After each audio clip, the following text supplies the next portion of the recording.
नमस्कार दोस्तों, welcome to sporting angels education spectrum.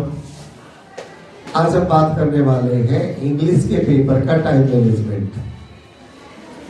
कुछ स्टूडेंट्स तो बहुत अच्छा करने जाते हैं, कुछ की ये शिकायत रहती है कि इंग्लिश का टाइम मैनेज प्रॉपरली नहीं हो पाता है। स्टूडेंट्स का एक मिसकंसेप्शन भी बना हुआ है कि पहले लिटरेचर सेक्शन को कीजिए, क्योंकि वो हमने पूरा साल पढ़ा तो फिर उसके क्वेश्चन हम फटाफट कर सकते हैं। मेरी राय थोड़ा इससे अलग है। ऐसा करें कि अभी तो 2 दिन का समय है, अब मेरी राय के अनुसार एक मॉक टेस्ट करके देखें और आप पाएंगे कि आप इस तरह से ज्यादा सुखद अनुभव करेंगे। क्या कि मेरे अनुसार आपको सबसे पहले रीडिंग सेक्शन को करना चाहिए। रीडिंग सेक्शन को सबसे पहले करने से क्या फायदा होगा? देखिए, आपके पास टोटल 180 मिनट्स है plus 50।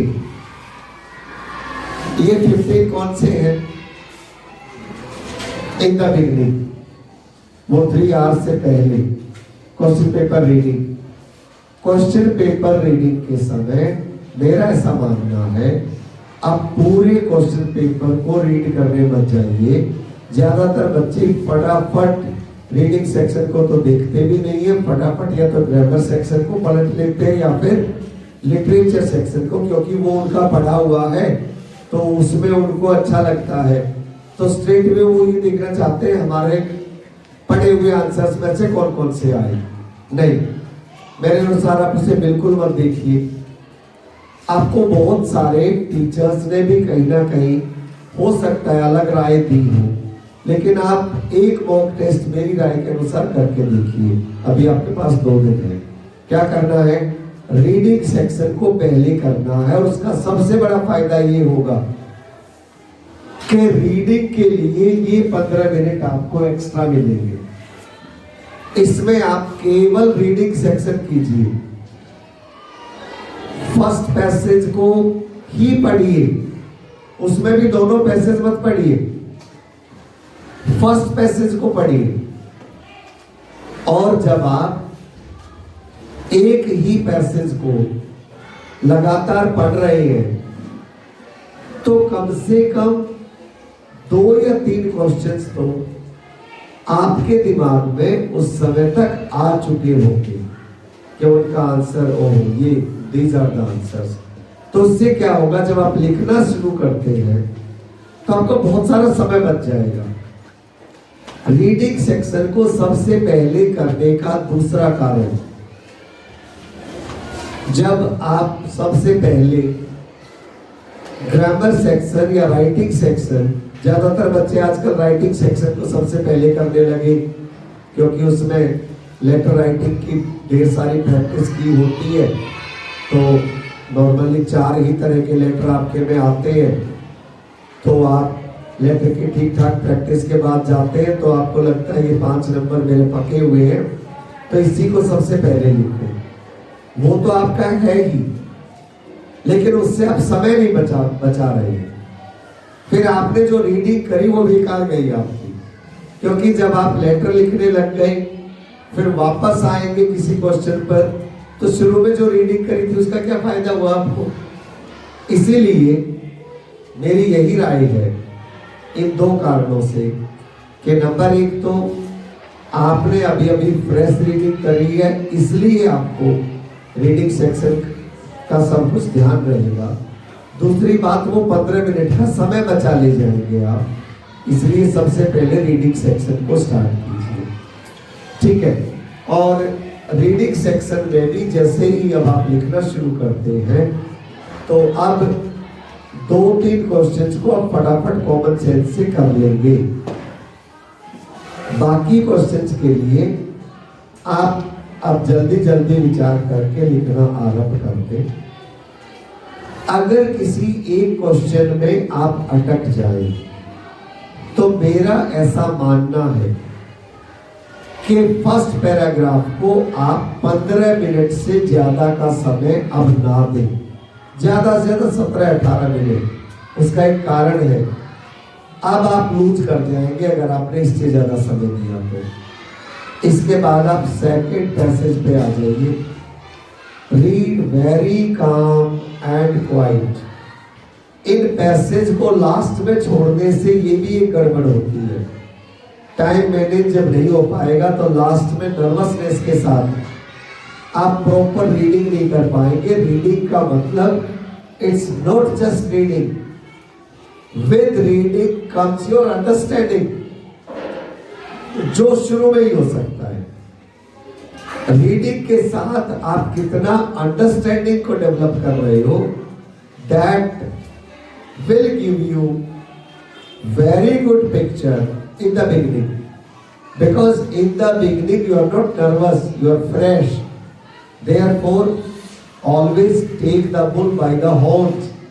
This is the most important section of your paper, simply because it carries 20 marks, and 20 marks can make a hell of difference. This is the reason, go for the reading section right in the beginning. You will save 15 minutes those. Apart from those 15 minutes, you are also fresh. So that creativity, that those thinking skills are more. At this point of time, you are not nervous. बाद के लिए आपने grammar section और writing section को number 2 के लिए रखा है। रीडिंग के बाद आप आइए फिर ग्रामर पे। लेकिन मैंने रीडिंग सेक्शन के लिए प्रेस्क्राइब किए टोटल 40 मिनट्स। तो रीडिंग सेक्शन करने के बाद फिर हम आ गए ग्रामर एंड राइटिंग सेक्शन पे। ग्रामर एंड राइटिंग सेक्शन में से भी पहले करना है ग्रामर, ठीक है। लेकिन ग्रामर में ये ध्यान रखना है कि 20 मिनट का ही समय देना है। अगर कोई मुश्किल एक सेंटेंस कोई पढ़ जाए तो उसे छोड़ देंगे लास्ट के लिए। लास्ट में समय बचेगा फिर करेंगे। और फिर हम आएंगे, सेक्शन तो वही है लेकिन उसे अगला पार्ट हम समझ ले, राइटिंग स्किल्स पे। और राइटिंग स्किल्स में पहले लिखेंगे लेटर। लेटर में जो सामान्य गलतियां प्री बोर्ड तक भी आती रही है वो वही है, स्पेस प्रॉपर ना छोड़ना। और स्पेस प्रॉपर ना छोड़ने पे मार्क्स तो कटते हैं। तो इसके लिए क्रिकेट का एक टर्मिनोलॉजी, क्योंकि क्रिकेट ज्यादा देखते हैं, का यूज करके याद रखेंगे। और वो क्रिकेट की टर्मिनोलॉजी है DRS, ठीक है। तो इस DRS के इधर जोड़ देंगे S और इधर जोड़ देंगे SSCS, ठीक है। DRS के इधर भी जोड़ दिया S और उधर जोड़ दिया SSCS। और अब हम इसे कैसे याद रखेंगे, ये हो गया हमारा सेंडर्स एड्रेस। और सेंडर्स एड्रेस के बाद गैप, फिर जब डेट लिखा तो फिर से गैप, फिर रिसीवर्स एड्रेस, फिर से गैप, फिर उसके बाद सब्जेक्ट, राइट, और फिर से गैप। और अब आ गए हम सैल्यूटेशन पे।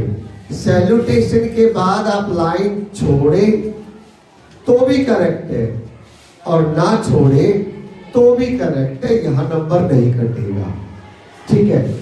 और उसके बाद हम स्पेसिफिक, यानी कि जो मेन बॉडी है लेटर की, राइट, उसमें स्पेसिफिकली जिस बात के लिए, लेकिन शुरुआत हमेशा ना की सेंटेंस के साथ करनी है, राइट। हर एक का की सेंटेंस आप जरूर याद करके रखिए। 4 ही तरह के लेटर तो आते हैं, तो चारों में एक एक की सेंटेंस आप बना लीजिए, उसको जरूर आप पहले सबसे पहले लिखिए, ठीक है।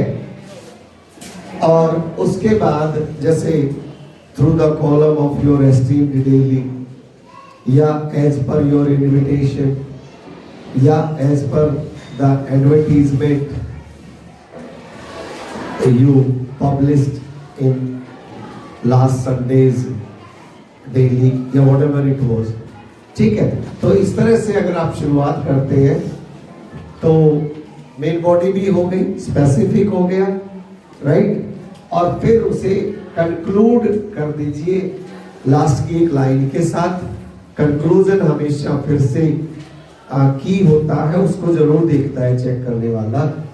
और फिर लास्ट में आपका name, signature, whatever it is, that way you can yours faithfully, या जो भी आप लिखेंगे, राइट। वहां भी अगर आप एक लाइन छोड़ के लिखेंगे तो अच्छा है। इन चीजों को जरूर नोट करते हैं, नंबर कटेंगे। अच्छा, डेट की स्टैंडर्ड फॉर्मेट वही है। एक तो एक पुलिस और करते कहिए कैसे शुरू करते हैं, डेट, और फिर उसके बाद लिखते हैं। तो कृपया करके इस तरह से ना लिखा करें, उसका स्टैंडर्ड फॉर्मेट बस एक ही है। सबसे पहले आप व्हाटएवर इज द डेट वो लिख दें, ठीक है। उसके बाद मंथ, जो भी महीना है, और उसके बाद ईयर, ठीक है। इसके अलावा हाँ एक बात और, इस पूरे में कहीं भी कॉमा नहीं, और टू लिखने का तो वो हमारे जमाने में हुआ करता है टू। आजकल टू कहीं नहीं लिखना है, कॉमा कहीं नहीं लगाना है। हमारे टाइम में कॉमा भी लगाया जाता था, कहीं भी कॉमा नहीं, कहीं टू नहीं, स्पेस का ध्यान रखना है। और एक बात और कि एक्सट्रीम लेफ्ट से लिखना है, ठीक है। तो लेटर के तो 5 नंबर आपके पक्के समझ लो। उसके बाद पैराग्राफ राइटिंग में एक बात का ध्यान रखना है कि अराउंड वही, एक तो एक ही पैराग्राफ लिखिए। It is not a passage, अंतर समझिएगा पैसेज में और पैराग्राफ में। You are not writing an article, you are not writing a passage, you are writing a paragraph. अगर पैराग्राफ लिखने के लिए बोला है, ये फैशनेबल आप सबके बीच में बड़ा हो गया कि आप उसके भी 3 पैराग्राफ बना देते हो। हाँ, ये बात मान ली कि इंट्रोडक्शन की एक लाइन लिख दीजिए, फिर उसके बाद जो भी स्टैटिस्टिक्स है वो लिख दीजिए, और फिर उसके बाद कंक्लूड, उसका रिजल्ट एक लाइन से बता दीजिए। पैराग्राफ एक ही रहेगा, 3 मत बनाइए उसके। It's not a passage, it's a paragraph writing, right. और करीब 50-60 शब्दों से ज्यादा मत लिखिए, अपना समय बर्बाद करेंगे, मार्क्स एक आध घटेगा, बढ़ेंगे नहीं। इसका मतलब आप एग्जामिनर के दिमाग में ये बात बिठा दोगे कि आप केवल वो जो डाटा है उसे एनालाइज नहीं कर पा रहे हो, बस आप उसे सिंपली लिखते जा रहे हो। It is all about analysing it, right. तो इस बात का ध्यान रखिए। राइटिंग सेक्शन में मुझे पूरा विश्वास है कि आपके 10 नंबर कहीं नहीं गए हैं, अगर आप इतना ध्यान रखेंगे। और अब हम आ जाते हैं तीसरा पार्ट, जिसको ज्यादातर आप शुरू में ले लेते हो, हम उसे लेंगे लास्ट में, दैट इज लिटरेचर। अच्छा, लिटरेचर में भी हम शुरुआत करेंगे क्वेश्चन नंबर 6 और 7 से। क्वेश्चन नंबर 6 और 7 को पहले क्यों करना है? क्योंकि आप उसमें रीडिंग है, उसमें स्टैंजा और ए पैराग्राफ इज गिवन, उसी पे बेस्ड आपको क्वेश्चंस के आंसर देने हैं, तो वो जल्दी हो जाएगा, you will feel fresh. Question number 6 and 7 करने के बाद क्वेश्चन नंबर 6 और 7 में ये एक बात का और ध्यान रखना आपको कि उसमें करीब 15 मिनट दोनों मिलाकर 6 एंड 7 मिला के आपका वैसे 15 मिनट में हो जाना चाहिए क्वेश्चन नंबर 6 एंड 7।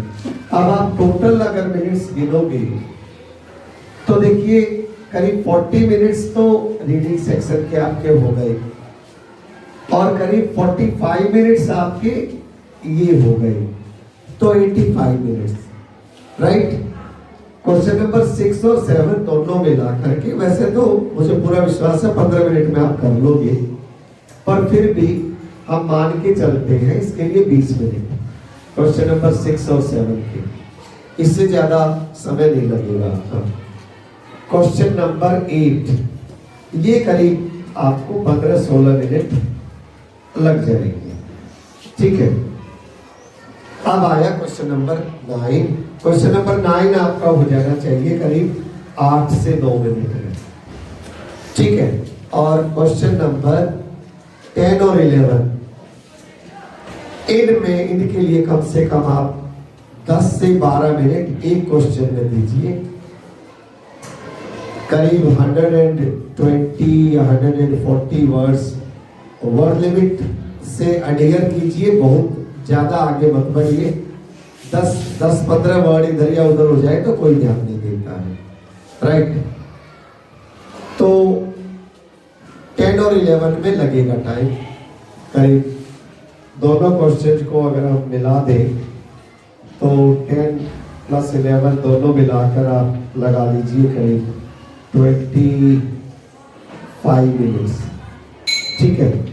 तो आप ये टाइम टोटल कर लीजिए, अब 25 और 15 40 मिनट्स, 48 मिनट्स, 68 मिनट्स, 68 मिनट्स और 40 मिनट्स, ठीक है। 108 मिनट्स, 110 लगा लो, 110 मिनट्स ये हो गए, 45 मिनट्स ये हो गए, तो 155 मिनट्स।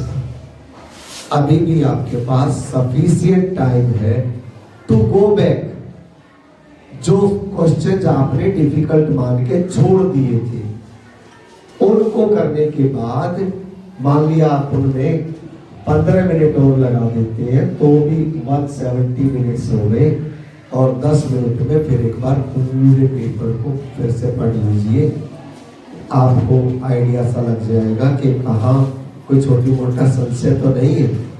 दिस वे जो अच्छे बच्चे हैं दे कैन स्कोर फुल, और जो थोड़ा सा मीडियम से है they can also score good marks.